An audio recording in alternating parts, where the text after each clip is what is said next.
Galactic dominance.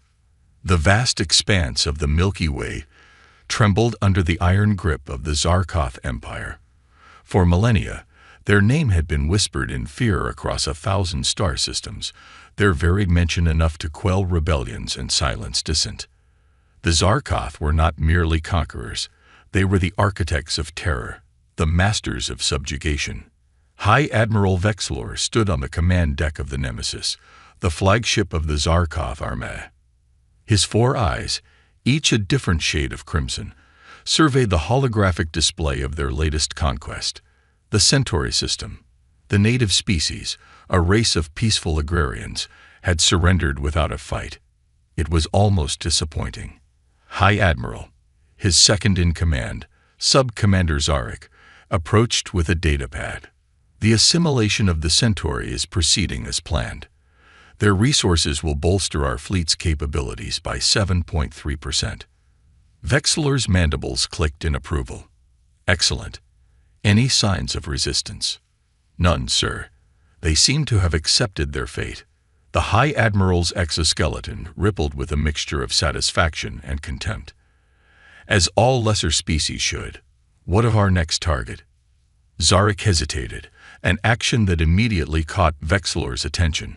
Speak, Sub-Commander. What troubles you? Sir, our long-range scouts have detected a new spacefaring race on the fringes of the Orion Arm. They call themselves humans. Vexlor's antenna twitched with interest. Humans? I've not heard of this species. Are they a threat? Unlikely, sir. They've only recently achieved faster-than-light travel. Their technology is primitive compared to ours. However, Zarek paused again. Out with it, Sub-Commander. I have no patience for hesitation. Our initial observations suggest they possess an unusual adaptability and resourcefulness. They've colonized worlds we deemed uninhabitable, and their rate of technological advancement is unprecedented. Vexlor chittered, a sound that might have been laughter in a less terrifying species. Adaptable, resourceful. Sub-Commander, have you forgotten who we are? We are the Zarkoth. We have crushed civilizations that spanned galaxies. These humans are nothing more than another species to be added to our collection. He turned back to the holographic display, manipulating it to show the sector where the humans had been detected. Still, this could prove interesting.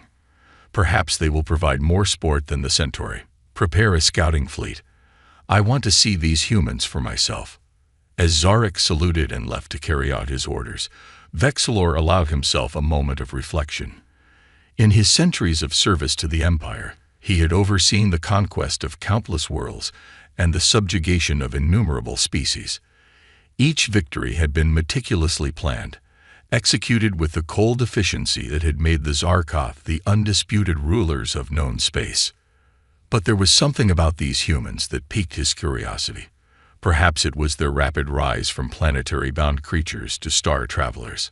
Or maybe it was the reports of their tenacity, their ability to thrive in environments that would kill lesser beings. Computer, Vexlor commanded, display all available data on the human species. The holographic display shifted, presenting a cascade of information. Images of human settlements on various worlds flickered before him. Deserts, ice planets, even the acidic swamps of Nox 9. Each environment seemed more hostile than the last, yet the humans had not just survived. They had flourished. Vexlor's eyes narrowed as he absorbed the information. These humans were not like the other races they had encountered. There was a fire in them, a drive that seemed at odds with their fragile physical form. Fascinating, he murmured. They lack natural defenses, yet they've spread across stars that have defeated far hardier species. Their weapons are primitive, but they innovate at an alarming rate. He zoomed in on an image of a human colony on a world the Zarkoth had long ago dismissed as worthless. The settlers had transformed the barren rock into a thriving outpost, complete with terraformed sections that bloomed with life. For the first time in centuries, Vexlor felt a flicker of something he had long thought extinct within himself. Doubt. Not fear, for the Zarkoth feared nothing, but a niggling sense that perhaps, just perhaps, These humans might prove to be more than mere prey. He quickly quashed the feeling. The Zarkov Empire had not come this far by underestimating its opponents. If these humans possessed some quality that set them apart, all the more reason to study them closely before crushing them beneath the might of the Empire. "Sub-Commander Zarek," he called out. Zarek appeared almost instantly, as if he had been waiting just out of sight. "Yes, High Admiral. I've reconsidered our approach. Instead of a scouting fleet, I want a full battle group prepared. We will observe these humans, yes, but we will do so from a position of overwhelming strength. If they prove to be as adaptable as our reports suggest, I want to be ready to strike hard and fast." Zarek's eyes widened slightly, the only indication of his surprise at the change in plans. "As you command, High Admiral. Shall I inform the Emperor of our intentions?" Vexilor considered for a moment. "No, not yet. Let us gather more information first. If these humans truly are as interesting as they appear, I want to present the Emperor with a complete assessment, and perhaps a new jewel for his crown of conquered worlds." As Zarek hurried off to carry out his orders, Vexilor turned back to the holographic display. He zoomed in on an image of a human family, a male, a female, and a small child. They were smiling, their eyes filled with a warmth and hope that was alien to the Zarkov. "Enjoy your peace while you can, humans," Vexilor said softly to the image. "The Zarkov Empire is coming, and we will test the limits of your vaunted adaptability. In the end, you will kneel as all others have before you." The image flickered and faded, replaced once more by the strategic overview of Zarkov territories. But in Vexilor's mind, the image of the human family lingered, a silent challenge to the Empire's supremacy. As the Nemesis began its journey towards human space, Vexilor allowed himself a small thrill of anticipation. Whatever happened next, he had a feeling that the galaxy was about to change, and the Zarkov would be there to shake that change, as they always had been. Little did he know that this encounter with humanity would indeed reshape the galaxy, but not in the way the Zarkov Empire had envisioned. The stage was set for a conflict that would challenge everything the Zarkov thought they knew about dominance, power, and the indomitable spirit of a species fighting for its survival. First contact gone wrong. The Zarkov battle group emerged from hyperspace at the edge of the Sol system, a menacing fleet of sleek, obsidian vessels that seemed to absorb the very starlight around them. High Admiral Vexilor stood at his usual post on the Nemesis, his four eyes fixed on the holographic display of the system. "Curious," he mused, mandibles clicking softly. "They've barely begun to colonize their own system, yet our long-range scans detected them light years away."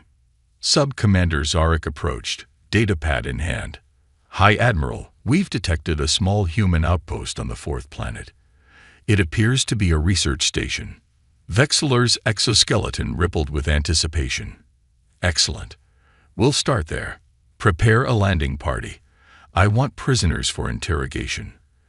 As the Zarkov ships moved deeper into the system, alarms blared across Earth and its colonies. On Mars, at the Ares Research Station, Dr. Elena Rodriguez rushed to the command center, her heart pounding. "Status report," she demanded, eyes scanning the monitors. Her second-in-command, Dr. James Chen, looked up with a mix of awe and fear. "Multiple unknown vessels just entered the system.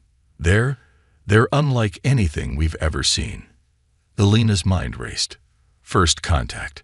This was what humanity had been preparing for, hoping for, and dreading in equal measure. Send the first contact package. All channels, all frequencies. As the message of peace and greeting beamed out from Mars, the Zarkov ships continued their implacable advance. On the Nemesis, Vexilor observed the incoming transmission with amusement. How quaint. They seek to communicate. Zarek hesitated. "Sir, perhaps we should." "Silence," Vexilor hissed. "We are not here to exchange pleasantries. Jam their communications and proceed with the attack." Back on Mars, panic set in as their signals were abruptly cut off. Alina grabbed a comm unit. "This is Dr. Rodriguez to all personnel. Evacuate immediately. Get to the emergency shelters. This is not a drill." As the station's alarms wailed, Alina caught sight of a small figure running down the corridor. Her heart stopped. It was Mia, her 5-year-old daughter, who had been in the station's small school section. "Mia." Alina cried out, rushing to scoop up her child. "We have to get to the shelters, baby. Hold on tight." The floor shuddered beneath them as the first Zarkov landing craft touched down outside the station. Alina ran, Mia clutched tightly to her chest, her mind a whirl of fear and determination. They were almost to the shelter when a section of wall exploded inward. Through the smoke and debris stepped a nightmarish figure, a Zarkov warrior, its exoskeleton gleaming, its 4 eyes glowing with an alien hunger. Alina backed away, shielding Mia with her body. "Please," she said, her voice trembling but strong. "We mean you no harm." The Zarkov warrior tilted its head, studying them with cold curiosity. It raised a weapon, pointing it directly at Alina and Mia. Time seemed to slow. Alina looked down at her daughter's face, saw the fear and confusion in those innocent eyes. In that moment, she made a decision. With all her strength, Alina shoved Mia towards the open shelter door. "Run, Mia, run." The child stumbled, then ran, disappearing into the shelter just as its doors began to close. Alina turned back to face the Zarkov warrior, standing tall despite her terror. "You want someone? Take me. Leave the others alone." The warrior's mandibles clicked in what might have been amusement. It fired. Inside the shelter, Mia screamed as she heard the weapon discharge. "Mommy," she cried, pounding her small fists against the sealed door. Dr. Chen pulled her away, his own eyes wet with tears. "I'm sorry, Mia. I'm so sorry." On the Nemesis, Vexlor watched the feeds from his warrior's helmet cameras. He saw the human female fall, saw the closed door that undoubtedly hid more prey. "Reach that door," he commanded. "I want prisoners." But before his warriors could comply, alarms blared across the Zarkov ships. Zarek rushed to Vexlor's side. "High Admiral, we're detecting multiple warp signatures. Large fleet incoming." Vexlor snarled in frustration. "Impossible. Our intelligence suggested they had no significant space force. Yet the impossible was happening. Across the system, spatial rifts tore open, disgorging a flood of human warships. They were smaller than the Zarkov vessels, less advanced in many ways, but they moved with a speed and coordination that took the invaders by surprise. All ships, battle formations. Vexlor roared, but it was too late for careful strategy. The human fleet fell upon them like a vengeful swarm. As battle was joined above Mars, in the shelter below, Mia's sobs had quieted to a soft whimper. Dr. Chen held her close, whispering soothing words he didn't believe. "It'll be okay, Mia. Your mom is a hero. And we're going to be okay." He looked up at the others in the shelter. Scientists, technicians, the few families that had been allowed on this frontier outpost. Their faces were masks of shock, grief, and slowly kindling rage. Chen stood, still holding Mia. "Listen to me, all of you. What happens next will define humanity's place in the galaxy. We've been attacked, yes. We've lost people we love." His voice broke, but he pushed on. "But we are not defeated. We will survive this, and we will remember."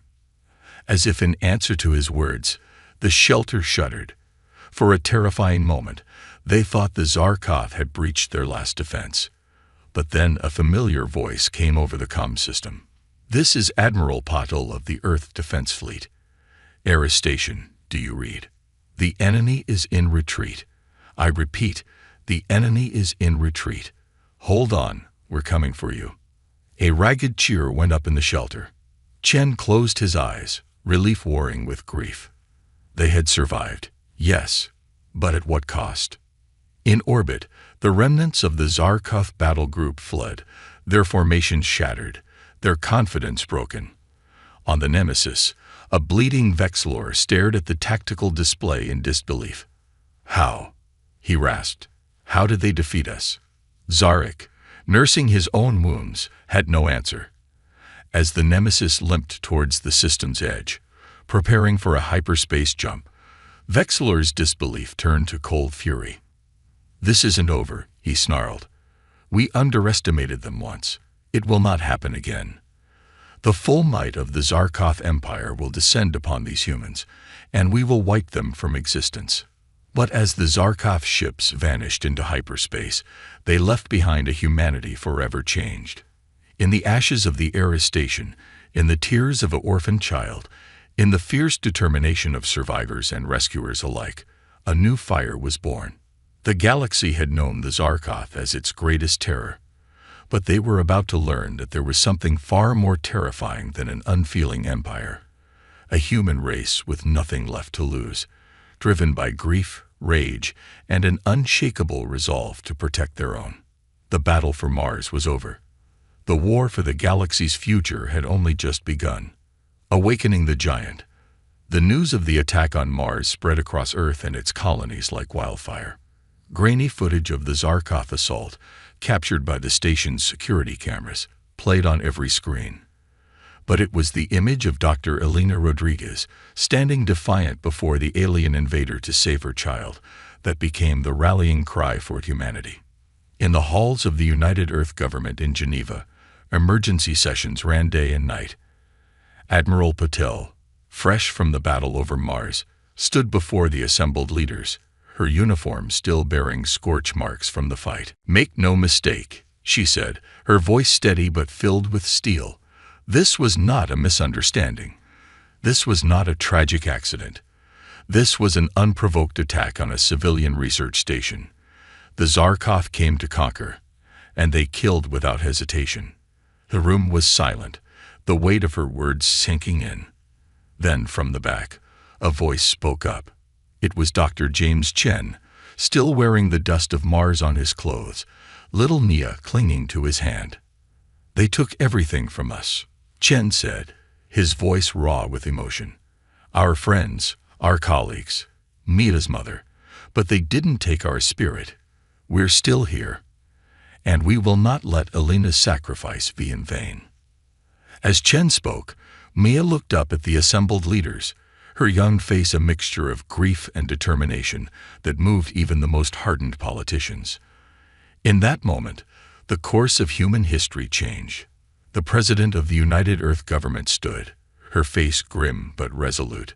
"We've long debated the extent of our military expansion into space. That debate ends today. As of this moment, Earth is at war." Across the planet, and throughout the colonies, humanity mobilized with a speed and unity unprecedented in its history. Old rivalries were set aside, resources were pooled, and every aspect of human society was directed towards a single goal: survival. In orbital shipyards, new classes of warships took shape, incorporating lessons learned from the Battle of Mars. On the surface, massive defense installations grew, prepared to repel any future invasion. But perhaps most significantly, hidden research facilities worked tirelessly to unlock the secrets of technologies glimpsed during the Zarkoth attack. 6 months after the Mars incident, Admiral Patel stood on the bridge of the UES Defiant, humanity's first true battleship. Around her, a fleet of hundreds of vessels prepared for their first deep space patrol. "Admiral," her XO reported, "all ships report ready. We're picking up an incoming transmission from Earth." The main screen flickered to life, showing the face of the President. "Admiral Patel, you carry with you the hopes and determination of all humanity. Find these Zarkoth. Learn what you can, but most importantly, show them that humanity will not bow. Not now, not ever." Patel saluted crisply. "Understood, Madam President. We won't let you down."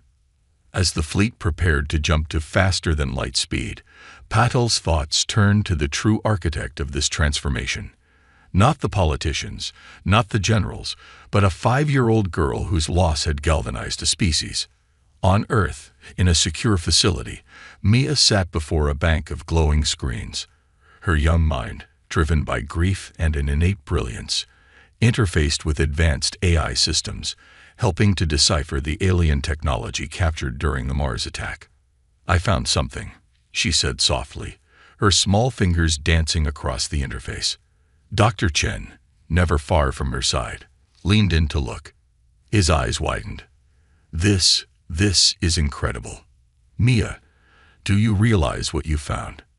The girl nodded solemnly. "It's how they talk to each other across the stars. And now we can listen in." Chen quickly relayed the information to the military command. Within hours, the Defiant and her fleet had the new protocols integrated into their systems. As they jumped to FTL, they carried with them the key to the Zarkov communications network. Far across the galaxy, High Admiral Vexlor stood before the Zarkov Emperor, his posture one of abject humiliation. "You promised me an easy conquest," the Emperor hissed, his massive form dwarfing Vexlor. "Instead, you return with a shattered fleet and tales of human warships appearing from nowhere." Vexlor kept his eyes lowered. "My Emperor, I underestimated them. It will not happen again. Give me a full armada, and I will wipe these humans from existence." The Emperor was silent for a long moment.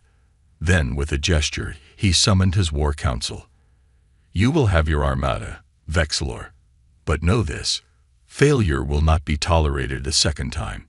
As the Zarkov began to marshal their forces for a full-scale invasion, they remained unaware that their every communication was now being monitored by the very species they sought to destroy.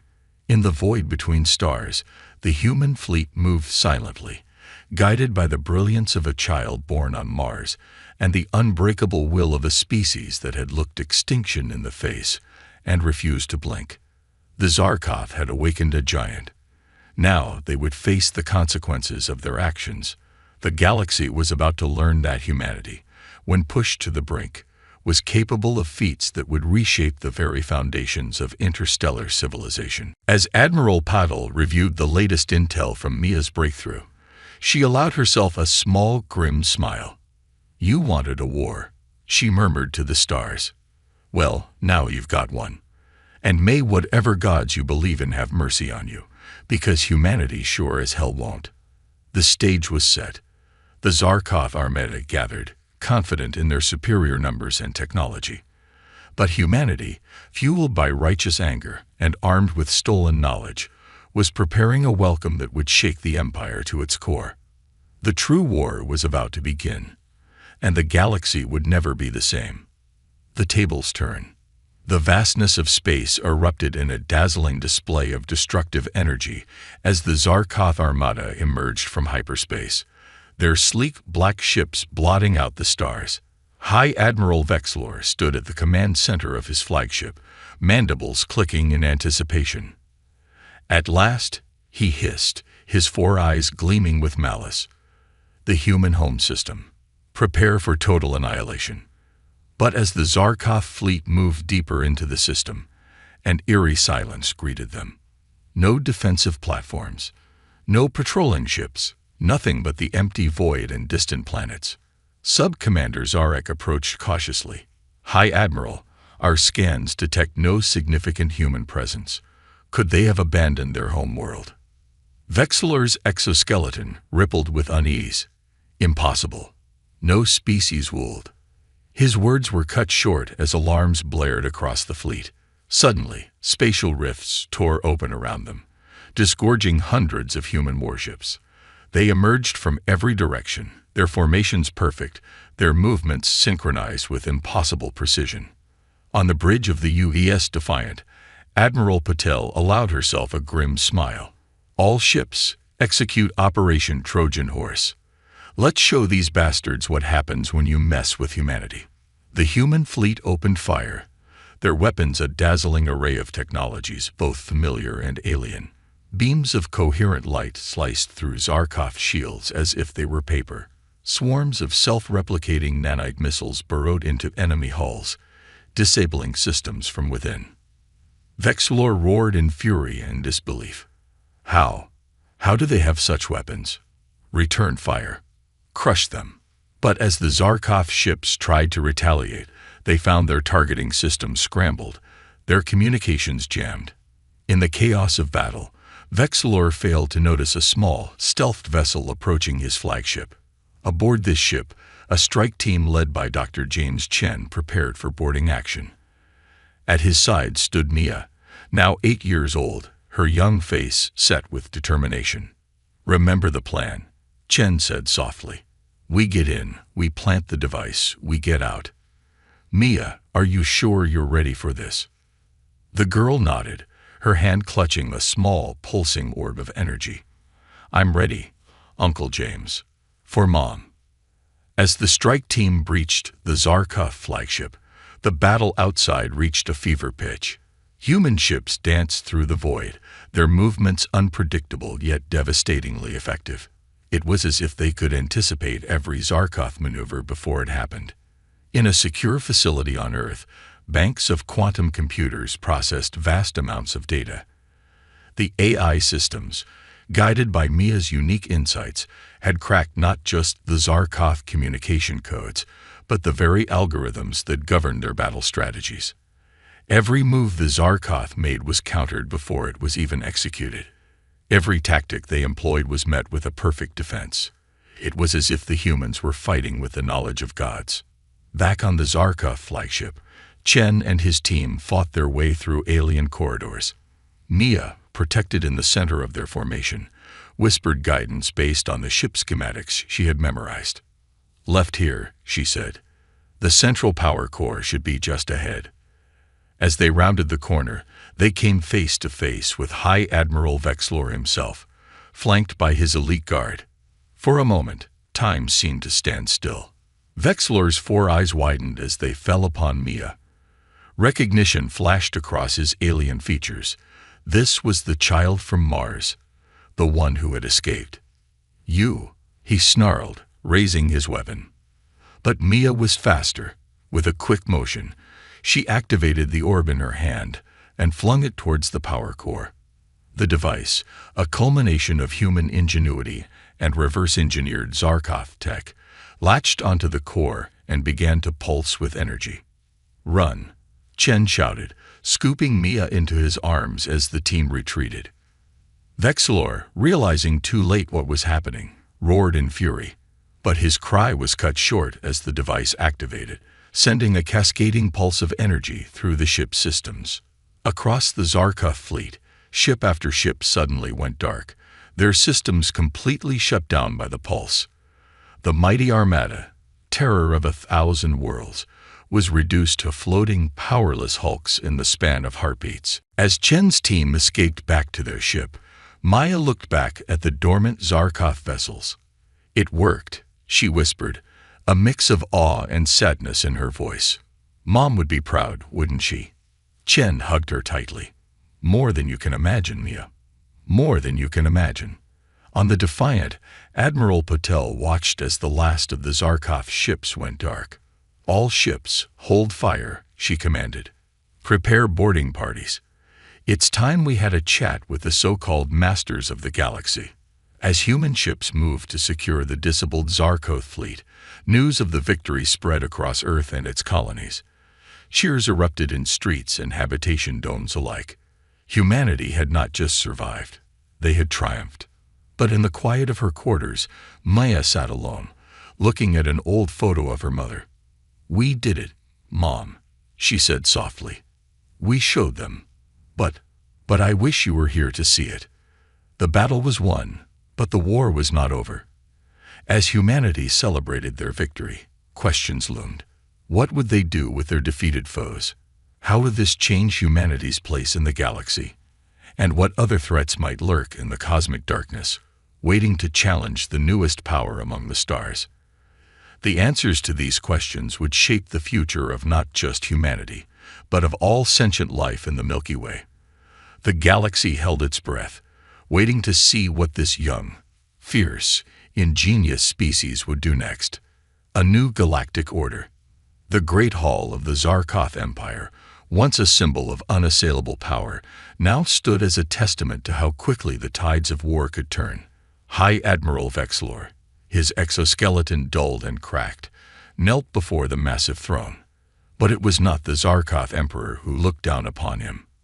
Admiral Patel, flanked by Dr. Chen and a somber Mia, stood tall, her eyes scanning the assembled Zarkoth leadership. The room bristled with tension, millennia of galactic dominance balanced on a knife's edge. "You stand defeated," Patel began, her voice carrying easily through the cavernous space. "Your fleets are disabled, your colonies are cut off, and your empire teeters on the brink of collapse. By all rights, we should destroy you utterly for what you've done." Murmurs rippled through the Zarkoth ranks, a mixture of fear and defiance. Vexlor's mandibles clicked in barely suppressed rage. "But," Patel continued, "that is not our way. Humanity has seen enough death, enough destruction. We did not fight this war to become conquerors. We fought to survive, to protect our own, and to ensure that no species would ever again suffer as we have." She paused, her gaze sweeping the room. "We offer you a choice. Surrender unconditionally, dismantle your war machine, and join us in building a new galactic community based on mutual respect and cooperation, or face complete isolation, cut off from the stars you once ruled, left to wither on your homeworld." The Zarkoth Emperor, his massive form somehow diminished in the face of defeat, leaned forward. "And why should we trust the words of a species we sought to exterminate? What guarantee do we have that this is not merely a prelude to our own destruction?"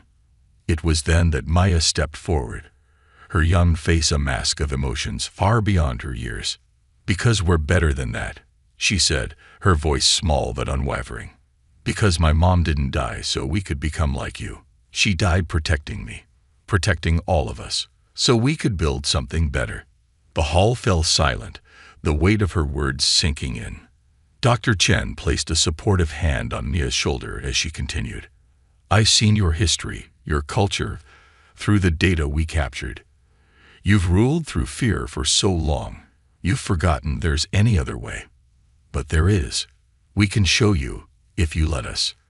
Vexlor, unable to contain himself any longer, snarled, "You speak of peace, yet you brought war to our very throne world. You decimated our fleets, murdered our warriors." Patel's eyes flashed. "We did what we had to do to survive. You left us no choice. But now we're offering you one. This is your chance to be part of something greater than an empire built on fear and subjugation." As the Zarkoth leaders deliberated among themselves, tensions in the hall rose. Centuries of ingrained superiority warred with the stark reality of their defeat. Finally, the Emperor raised a clawed hand for silence. "We have ruled the stars for millennia," he began, his voice a low rumble. "We have crushed countless species beneath our heel, believing it our right, our destiny. And yet, in a mere fraction of that time, you humans have done what none before you could. You have humbled us." He paused, his alien features unreadable. Perhaps it is time for the galaxy to know a different way. We accept your terms, humans. Let it be known that on this day, the Zarkoth Empire came to an end, and a new era began." The pronouncement sent shockwaves through the hall, and soon across the entire galaxy. As news spread of the Zarkoth surrender and the formation of a new galactic council, other species long oppressed by the Empire began to emerge from hiding. In the months that followed, humanity found itself at the center of a rapidly changing cosmic landscape. Their technology, their strategies, and most importantly, their capacity for both fierce defense and unexpected mercy had turned them from galactic newcomers to a guiding force for a new interstellar community. Mia, hailed as a hero across human space and beyond, found herself increasingly drawn to diplomacy. Her unique perspective, a bridge between human ingenuity and alien understanding, proved invaluable in navigating the complex waters of interspecies relations. Years passed. The galaxy, once a place of terror and oppression under Zarkoth rule, blossomed into a diverse, cooperative community of species. Trade routes opened, cultural exchanges flourished, and scientific cooperation led to advancements that would have been impossible under the old regime. On the 10th anniversary of the Zarkov surrender, now celebrated across the galaxy as Unity Day, Admiral Patel, now serving as humanity's representative on the Galactic Council, stood on the observation deck of Unity Station, a massive space habitat at the former borders of human and Zarkov space. Beside her stood Mia, now a young woman and a rising star in interstellar diplomacy. They watched as ships of all shapes and sizes, representing dozens of species, docked at the station. "Your mother would be proud," Paddle said softly. "Hell, all of humanity is proud. You've helped build something truly remarkable, Mia." Mia smiled, a tinge of sadness still visible in her eyes. "I just wish she could see it. Sometimes I wonder, did we do the right thing? Offering peace to those who showed us none." Patel turned to face her fully. "That's exactly why it was the right thing to do. We could have become conquerors, could have ruled through fear as the Zarkov did. Instead, we chose a harder path, but a better one. We've built a community, not an empire." As they spoke, a delegation of young Zarkov approached, led by none other than Vexilor's own granddaughter. The former High Admiral, stripped of his rank but allowed to live, had dedicated his remaining years to teaching the next generation about the costs of unchecked aggression and the value of cooperation. "Ambassador Mia," the young Zarkov said, her mandibles clicking in what had become recognized as a smile. "We've just received word. The terraforming of Mars is complete. The memorial to those lost in the first attack. It's ready." Mia felt a lump in her throat. "Thank you, Zalia. I will be there for the dedication." As the Zarkov delegation moved on, Maya turned back to the viewport. Out there, among the stars that had once held such terror, a new future was unfolding. A future born from tragedy, forged in the crucible of war, but ultimately shaped by the better angels of not just human nature, but the nature of all sentient beings who looked to the stars and dreamed of something greater than themselves. "Mom," Mia whispered, placing a hand on the cool glass. "We did it. We made it mean something. I hope you can see what we've built." As if in response, a brilliant star streaked across the void. A comet, perhaps, or maybe just a bit of space debris burning up. But to Mia, in that moment, it felt like a sign. A reminder that even in the darkest night, light finds a way to shine through. The galaxy had known terror. It had known war. But now, thanks to the indomitable spirit of humanity and the collective will of countless species yearning for something better, it would know peace. Not a perfect peace, for such a thing could never exist, but a peace worth striving for, worth protecting. And in the end, that made all the difference.